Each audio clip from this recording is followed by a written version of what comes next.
So Samsung is all about its flagship Galaxy S lineups and the Note lineups. They have never really put much more focus onto their mid-range Galaxy series. However, CEO of Samsung Mobile, DJ Ko, recently announced a new strategy which will see Samsung put much more focus onto mid-range devices such as this one, the Galaxy 8 Star. So hey, what's up folks, Anmol here and welcome to your first look at the Samsung Galaxy 8 Star.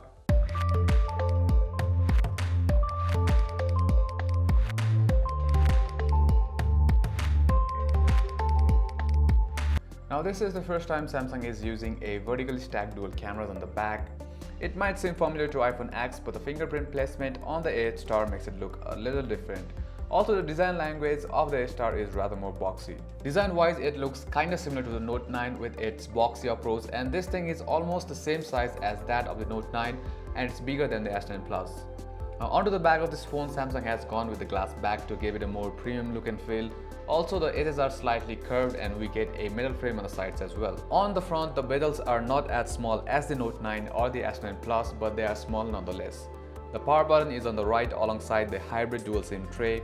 The volume buttons are on the left and we get a dedicated Bixby button as well. Now talking about the display, so far I've been really impressed. It's a 6.3 inches AMOLED screen and it's really good. Side by side the S9 Plus, I'd say it's pretty good. I've used this device for only 48 hours and the performance of this phone has not let me down. It comes with Qualcomm Snapdragon 660 octa-core processor and Adreno 512 GPU. It's an upgrade over Samsung's own Exynos processors and you can see the difference while gaming. Now I've managed to play some PUBG and Asphalt 9 on this device and they run pretty good. Now Samsung have always had a good camera on their devices.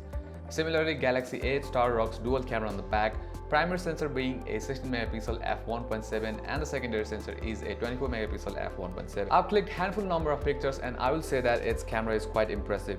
The images on the daylight turn out quite fine. They have rich and vibrant color, dynamic range is pretty good and there's fine level of detail. I was skeptic about its low light performance, but so far it has been pretty good.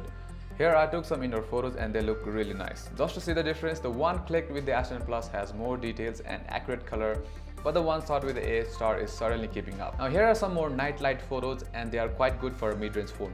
Now this phone does not have OIS and we'll see how it does with the videos and selfies in our full review. So the Galaxy 8 Star has a 3700 mAh battery and so far this battery looks good to me. And it also supports 9V 1.67 ampere fast charging, so it's pretty good. Now onto some things that aren't that impressive is its fingerprint placement. It's above than where it should be. Instead, I'm using the face unlock which does a pretty good job.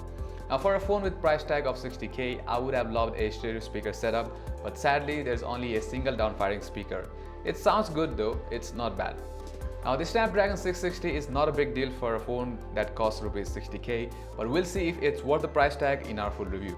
So this is it for this one. Hope you guys liked the video. Do not forget to like and subscribe to our channel. Also hit the icon bell to get notification of our future contents. Until next time, namaste.